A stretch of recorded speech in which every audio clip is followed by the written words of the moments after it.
Somewhere right now, a man is staring at his phone. The screen flickers with a number he knows all too well. It's his own. But how can that be? How can you receive a call from yourself? It sounds like the start of a science fiction tale or a mind-bending mystery.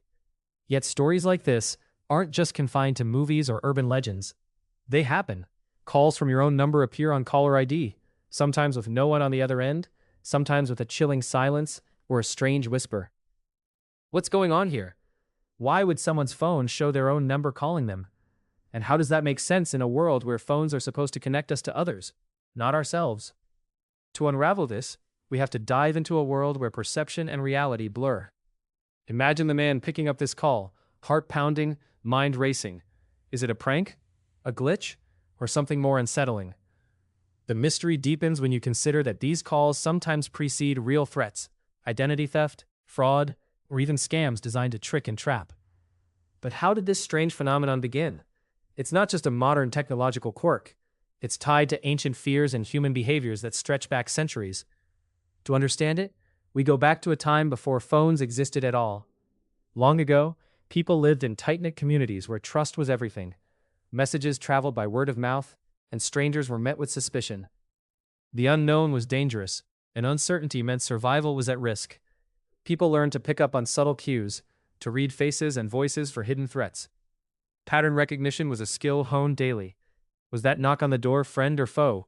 A call on the line today is just the latest version of that ancient alert system. But what happens when technology meddles with these instincts? When a phone shows your own number calling, your brain's survival wiring kicks in. It's a paradox. How can the familiar become threatening? The call from self becomes a signal of something wrong, an invasion of identity, a breach of trust. Fear floods in because the rules we rely on have been broken. Behind this strange modern phenomenon lies a twist that is both technical and psychological. It's called spoofing. Criminals use technology to mask their real number with yours, making it look like you're calling yourself.